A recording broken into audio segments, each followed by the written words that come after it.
우리 로그를 볼 거고 앞에서 우리 지수 쪽 문제풀이를 하면서 지수 개념이랑 지수 어떻게 풀어야 되는지에 대해서 배웠었단 말이야.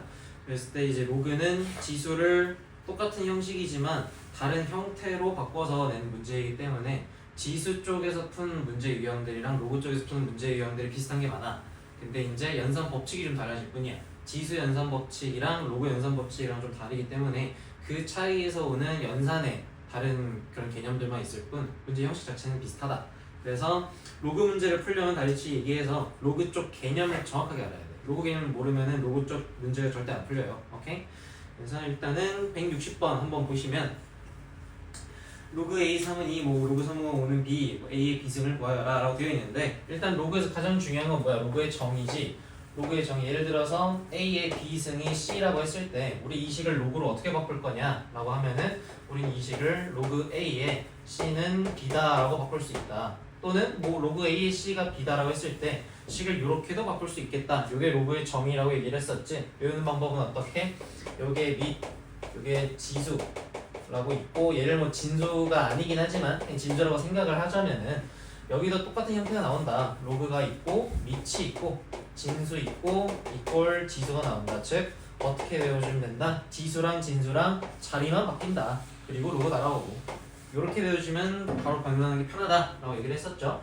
그래서 일단 이 개념을 정확하게 알아야 돼. 이 개념을 알아야 로그의 얼마가 얼마고 로그가 얼마이려면 진수에 뭐가 들어가야 되고 밑에 뭐가 들어가야 되고 이 개념을 정확히 알 수 있겠죠.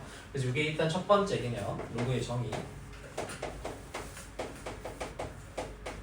알아두셔야겠고, 그 다음에 많이 쓰이는 연산 법칙을 몇 개 정리해 보자면 로그의 합, 물론 연산 법칙이라는 건 당연하겠지만 밑이 동일한 녀석들끼리만 할 수 있겠죠. 밑이 동일할 때만 사용할 수 있겠고, 그래서 로그 A의 C 더하기 뭐 로그 A의 B는 어떻게 된다? 진수끼리의 곱셈이 된다. 로그 B 곱하기 C가 된다. 그럼 반대로 뺄셈은 어떻게 되겠어? 뺄셈은 반대로 더하기가 곱하기였으니까 뺄셈은 나누기가 되겠다. 인데 주의할 건 뭐다? 분모에 누가 들어가는지를 헷갈리지 마셔라. 뺄셈을 하는 놈이 분모에 들어간다는 사실, 요거 주의하셔라. 만약에 예를 들어서 이걸 순서를 바꿔서 막 마이너스 로그 A의 B 더하기 로그 A의 C를 했다면은 그때는 어떻게 되는 거야? 마이너스 달려있는 놈이 분모로 들어가야 되니까 로그 A의 B분의 C가 되겠지 그때는. 그렇죠? 무조건 뒤에 있는 녀석이 분모로 들어가는 게 아니야. 빼기에 달려있는 녀석이 분모로 들어가겠다.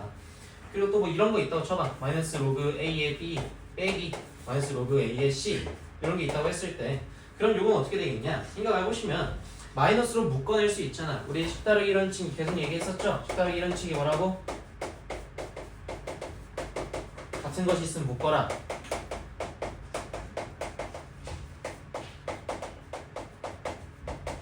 모든 식을 다룰 때 그냥 10^1원칙이 있으면 무조건 이거부터 하라고 했었지. 보시면 지금 마이너스 마이너스 같은 거 보이잖아. 당연히 묶어주셔야 된다고. 그럼 어떻게 돼?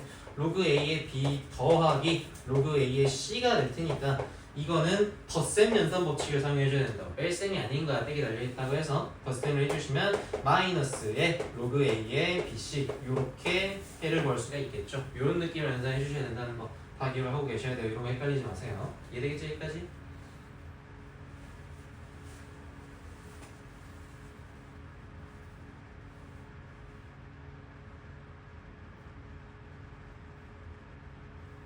다 썼어? 지금 돼?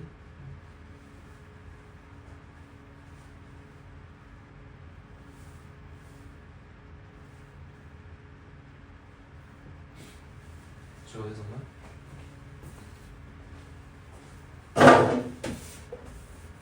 여기까지가 이제 기본 연산 법칙이고 그 후에는 문제를 풀기 위한 특수한 로그의 성질들을 이용해줘야겠지.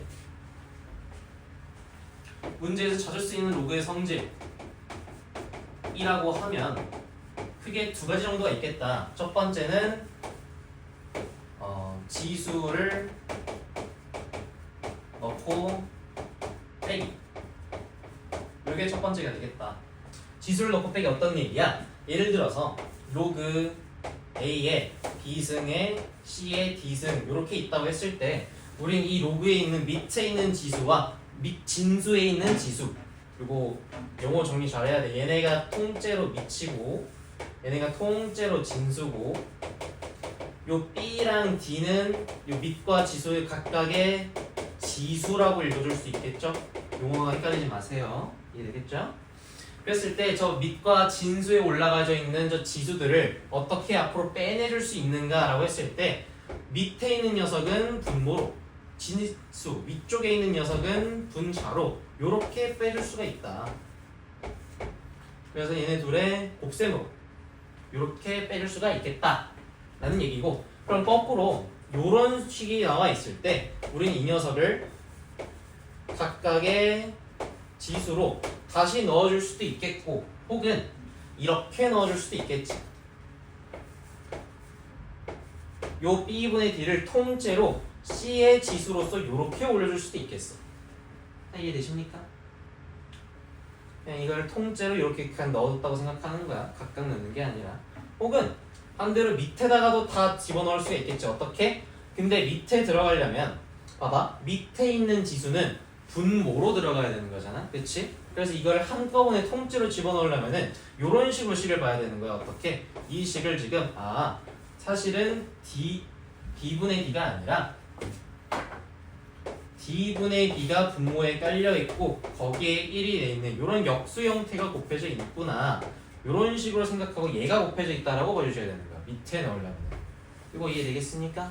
왜? 이 앞에 있는 개수가 이걸 어떻게 계산하는 거야? 분모에 분수 들어가 있을 때는 어떻게? 역수로 뒤집어서 곱하라고 했으니까 분모를 뒤집어서 분자와 곱하면 이 값이 나온다 했으니까 지금 똑같은 값이 개수가 박혀있는 거 이해되시겠죠 그러면? 이해됐네. 그래서 이렇게 바꾼 다음에 얘를 통째로 밑에 지수로 넣어보시면은 식을 이렇게 줄 수가 있겠죠. D분의 B승 그리고 C 이렇게도 줄 수가 있겠다. 그래서 요 5가지 표현식 네 개구나. 이거 요 4가지 표현식이 전부 같은 로그를 가리킨다라는 거를 자유자재로 변환할 수 있어야겠다. 이게 지수를 넣고 빼는 방법.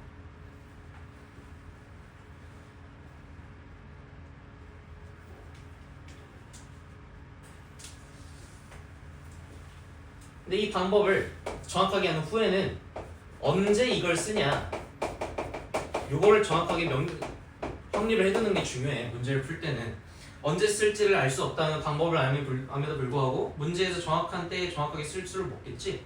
어떻게 써야 되냐 언제 써야 되냐 간단해. 항상 쓴다. 그냥 눈에 보이면 쓴다. 이렇게 정리를 해두면 돼.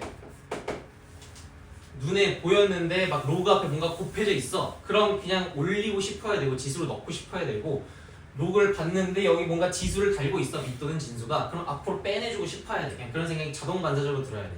안 그렇고 문제 푸는 문제가 그렇게 많지가 않아요. 거의 모든 로그 연산 문제에서 이게 나왔다 싶으면 앞으로 빼주거나 위로 올려주거나 그 짓을 무조건 해야 돼. 그러니까 그냥 이 생각을 갖고 계세요. 이해되겠죠? 오케이? 됐어? 이게 첫 번째고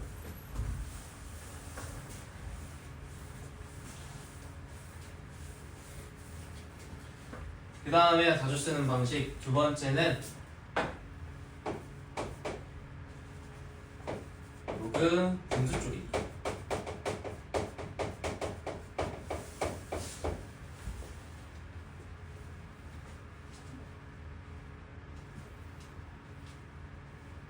자, 얘는 어떤 거냐?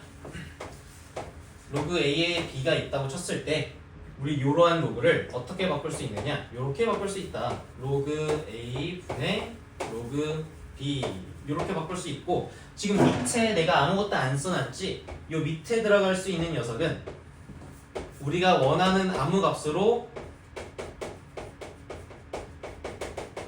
대입할 수 있어.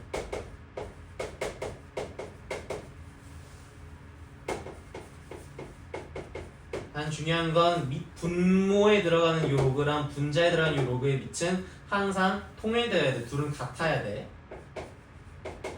둘에 다른 밑을 넣어주면 안 돼요. 같은 밑을 넣어주셔야 돼.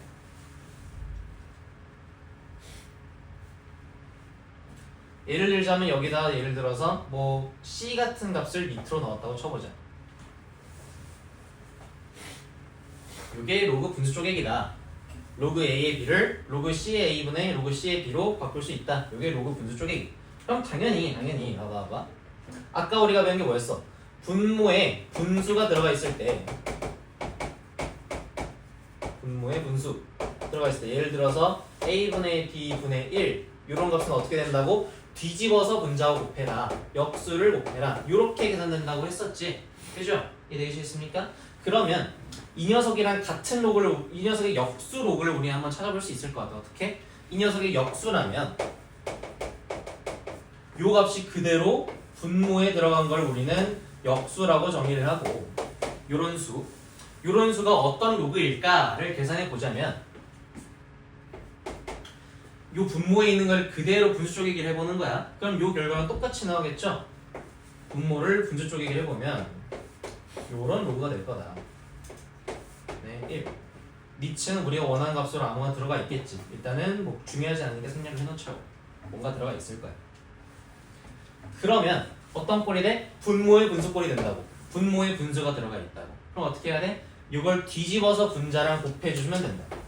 분자에 뒤집어서 곱해. 로그 B분의 로그 A를 곱한 꼴이 되겠고 당연히 1에다가 곱했으니까 이건 그냥 로그 B의 로그 A가 될 텐데 요거를 쪼개진 분수를 다시 로그로 돌릴 수도 있겠지. 무슨 말인지 되겠니? 로그 A의 B를 우리가 어떻게 쪼갰어? 로그 A분의 로그 B로 쪼갰던 것처럼 로그 A분의 로그 B는 어떻게? 로그 A를 다시 합칠 수도 있겠다. 그럼 당연히 로그 B분의 로그 A는 어떻게 합치면 돼? 밑에 있는 걸 밑에 넣고 위에 있는 건 위에 넣어준 채로 합쳐버리면 되겠지. 이해되시겠습니까? 그래서 로그 AB의 역수는 뭐다? 로그 B의 A구나라는 사실을 우리는 알 수 있겠다. 이렇게 활용할 수 있다. 이해되시겠습니까? 많이 되네. 많이 됐어. 자, 그래서 요 사실 일단 기억해 둡시다. 로그 AB의 역수는 뭐라고? 로그 B의 A다. 요 사실 중요하니까 잘 기억을 해두시고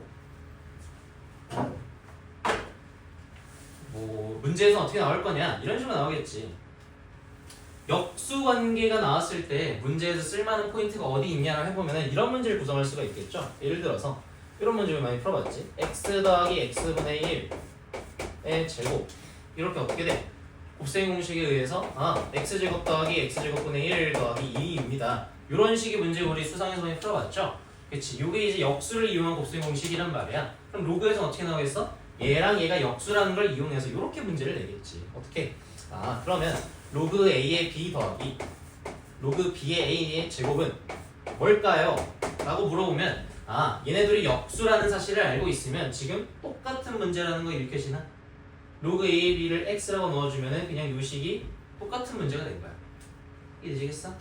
그러면 형태식이 이렇게 되겠다. 로그 a, b 제곱한 거랑 로그 b의 a 제곱한 거랑 더하기 2 이런 식으로 전개가 되겠네 라고 이해해 볼 수 있겠다라는 거지. 이해되겠네? 이거 이해됐어요? 한번 이해됐어요? 둘이 역수잖아. 얘가 어떻게 됐었어? 이 녀석 제곱, 이 녀석 제곱이랑 더하기 2 됐었잖아. 곱셈을 전개하면 이거 똑같은 거야. 이 녀석의 제곱, 이 녀석의 제곱 더하기 2가 될 거라. 제곱 가운데 더하기. 더하기. 이거 더하기잖아. 이게 되겠죠? 그래서 둘이 역수 관계를 이런 식으로 문제를 구성할 수 있겠다. 예제를 들어보면. 근데 왜 첫 번째 거는 제곱이고 두 번째 건 제곱이 아니에요? 저기야.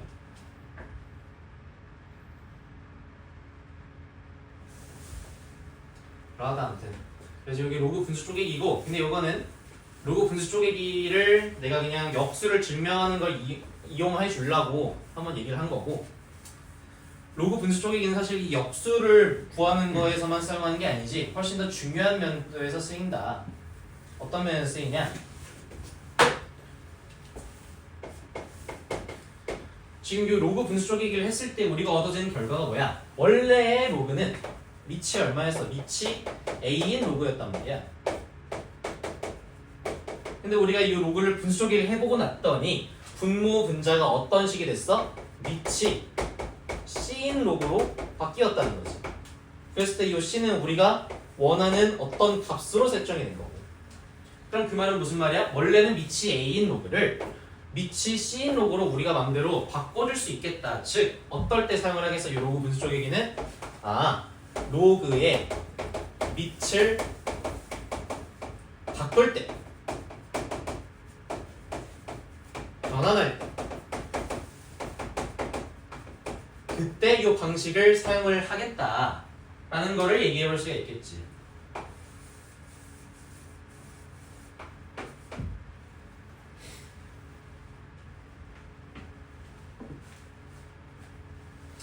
그러면 멀쩡히 있는 로그의 밑을 왜 갑자기 A에서 C로 바꾸려고 하냐라는 거를 의문이 들 수 있겠고, 이걸 왜 할까? 로그 밑을 왜 바꿔야 될까? 아까 얘기했잖아.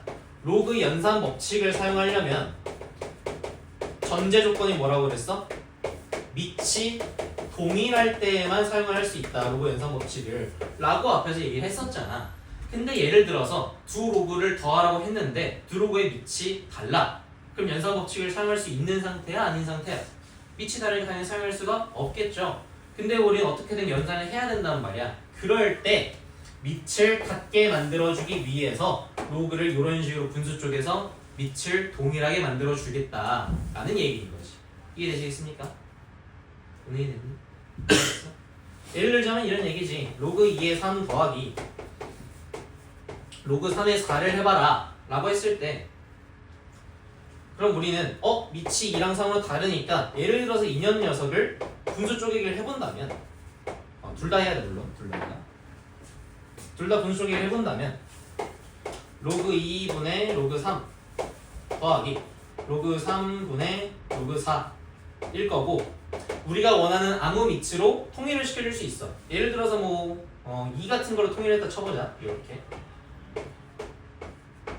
이렇게 해주면은 어때? 그럴 때에는 밑이 전부 같은 로그가 됐으니까 그 후에 연산 법칙을 이용해서 어떻게든 잘라잘라 연산 법칙을 해볼 수가 있겠다. 계산해볼 수 있겠다라는 얘기. 이거 이해되겠어요? 오케이? 이해됐어요? 이해됐어요? 로그 분수 조개기를 언제 쓴다? 로그의 밑을 같게 만들어주기 위해서 그때 사용을 한다라는 거.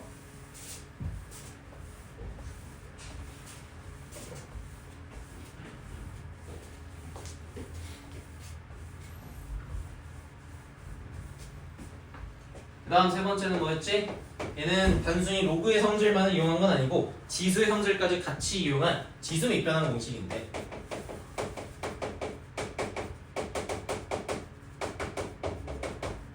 물론 공식 명칭은 그냥 밑변환 공식이야. 근데 내 앞에다 그냥 지수를 붙인 거야. 지수 밑변환 공식이라면 다른 사람 못 알아들어요.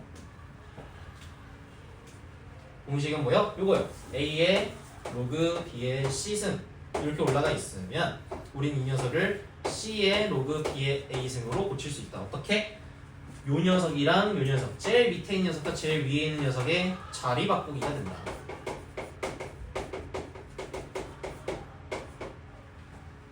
그럼 이걸 왜 하겠어? 이름에서 알 수 있지. 지수 밑변환 공식. 밑을 바꾸긴 바꿀 건데 누구의 밑을 바꿔? 지수의 밑을 바꾸겠다 이거야.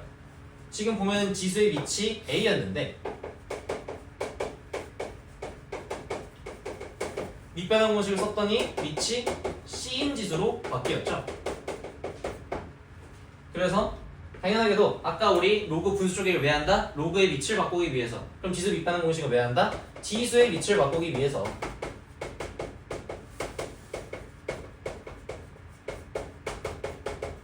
사용한다. 그럼 당연하게도 왜 지수의 밑을 굳이 바꾸려 하겠어? 지수 연산 법칙 또한 로그 연산 법칙과 마찬가지로 일어나라. 그 지수의 밑이 같을 때 지수 연산 법칙을 사용할 수 있을 거잖아. 그러니까 지수 연산 법칙을 사용하려면 밑을 바꿔야 된다. 똑같은 얘기인 거지. 이게 되겠죠? 로그 연산 법칙을 쓰기 위해서 로그 밑을 바꿨던 거랑 똑같다. 이게 첫 번째 이유고, 두 번째 이유는 뭐냐? 사실 얘를 더 많이 쓰긴 해. 두 번째 이유는 얘랑 얘랑 자리를 바꿨을 때 원래 승이 로그 B의 C승이었는데 로그 B의 A승으로 바뀌는 거잖아. 근데 대부분의 문제에서 어떻게 세팅을 해주냐? 이 녀석이 계산이 되도록, 그래서 로그 값이 아니도록 계산되는 꼴을 준단 말이야. 예를 들어서 이런 꼴을 준다는 거야.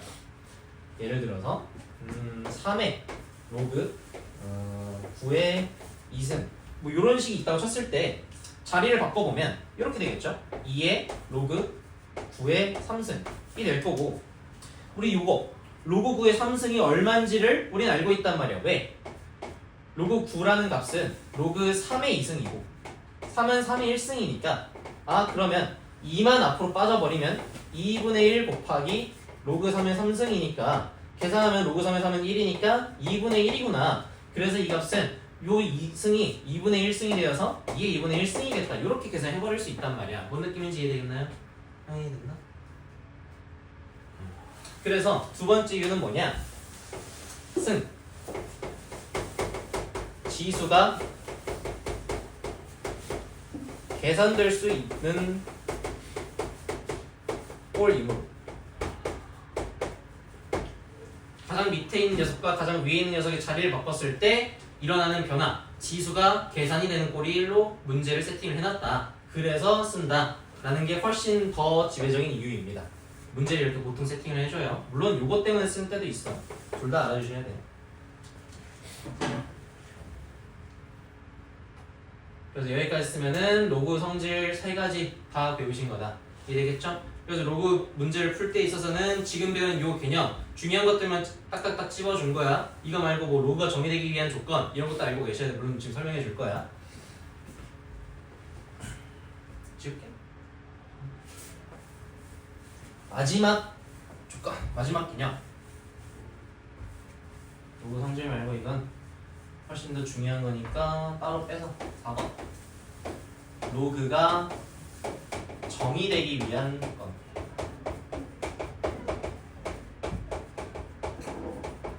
개념 문제로 많이 나오고 가끔 어려운 문제로 갔을 때 이제 이 조건 이용하는 걸 안 해주면은 문제 틀리게 세팅을 해줘서 약간 숨겨져 있는 조건 문제로 많이 내요. 그래서 이거 알고 계셔야 돼. 어떻게 되냐? 로그 A의 B가 이렇게 있을 때 밑과 진수의 각각의 조건이 있다. 우선 밑의 조건을 먼저 보면 밑의 조건은 뭐냐? 밑은 1이 되어서는 안 된다. 그리고 밑은 양수여야 된다. 0보다 커야 된다. 이게 두 가지 조건이에요.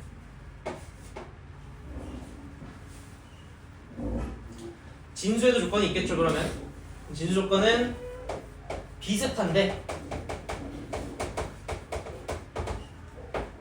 진수 또한 양수여야 된다. 0보다 커야 된다. 만 있어. 얘는 1이 돼도 괜찮아. 이해되시겠죠? 그래서 간단히 기억하려면 밑이나 진수는 둘 다 양수여야겠고 다만 밑에는 추가 조건이 있다. 뭐? 1이 돼서는 안 된다. 요게 이제 로우가 정의되기 위한 조건이에요. 이해되시겠습니까? 오케이. 이거 언제 쓰냐? 1번 개념 문제. 2번 어려운 문제 에서 추가 조건을 활용한다.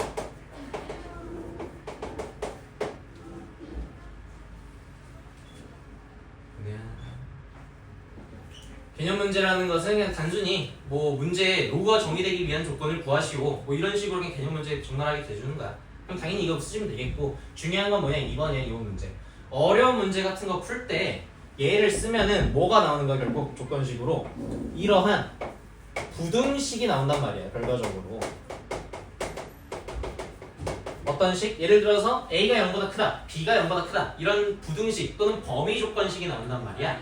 이런 거를 활용해서 어려운 문제에서 이 값은 안 되겠다 또는 이 값은 되겠다 추가적으로 활용할 수 있는 문제가 많이 생겨요.